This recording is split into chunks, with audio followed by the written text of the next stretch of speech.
Loretta closed her eyes and focused lightly on Rupert's silhouette and pushed.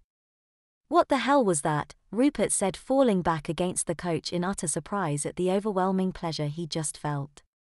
What was that? Okay, that was what you'd get for AB effort in your girls' studies. Just so you know, AC would get just a bit less, while an A would probably require you to sit for a longer amount of time till you could stand without wobbling, Loretta said. What would straight A's do for me? Rupert asked, smiling. Seriously, Rupert? A's might require a half day to recover, Loretta said, snickering. Well, just so you know, you ruined a perfectly good diaper doing that just then, Rupert said, snickering as he added, thank you very much. You're welcome, Loretta said, and then added, so, can I convince you to come live with me, become my familiar and take on the toughest role you've ever taken on? When we're talking about A's, does that include, lots of homework assignments, classwork and finals? Rupert asked. All of it. This role is going to take lots of encouragement, Loretta said, moving close enough to bend down and kiss him. He kissed back, and as he did so she hugged and pushed slightly as she whispered, it's okay honey, the diaper's ruined anyway. Loretta took Rupert's hand and walked him to the room. He could feel Loretta pushing, or at least he believed she was pushing. Loretta, are you pushing? Rupert asked. I am, but just a tiny bit, Loretta said. If you're forbidden to push, how is it you're daring to risk it now? Rupert asked. I'm not forbidden to push per se, I'm forbidden to destroy the world. Kidding. Dissipation honey. It's a puff push, Loretta said, and then added, think of it as the difference between a needle and a ball of cotton.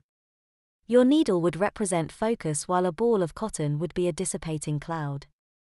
Okay, so I get that you can dissipate your push so it goes undetected, but how does messing with my brain give me this feeling? Rupert asked before adding, not that I'm complaining, mind you. Well, if you haven't learned this by now, then it's a good time to know that your brain really is the master and most everything about the mind there. The more blood flow, Loretta noted. I know about that part, Rupert said.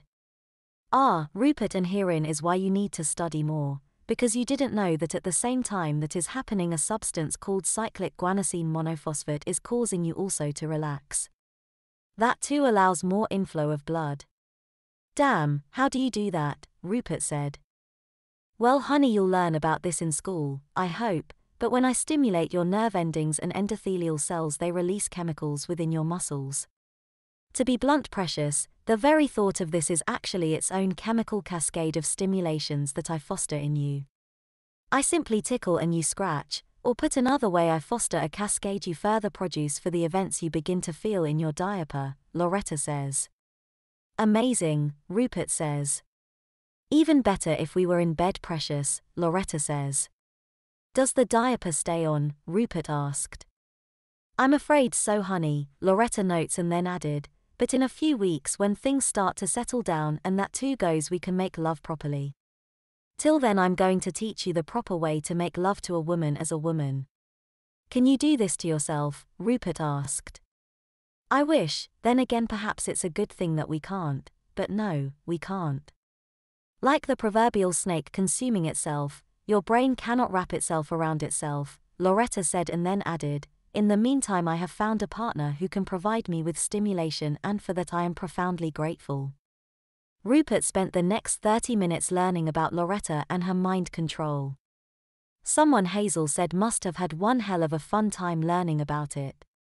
They were both exhausted at the end of it, and Rupert's diaper was terribly soiled. They showered and dressed, and Rupert went back into the culottes he wore when Rosalind visited, except this time he added a white polyester blouse over a white nylon camisole. So, if I was a student, what kind of grade would I be looking at? Rupert asked. Well, you didn't freshen your lipstick after brushing your teeth, so that's going to knock off the plus you might have earned, but I'd still give you an A.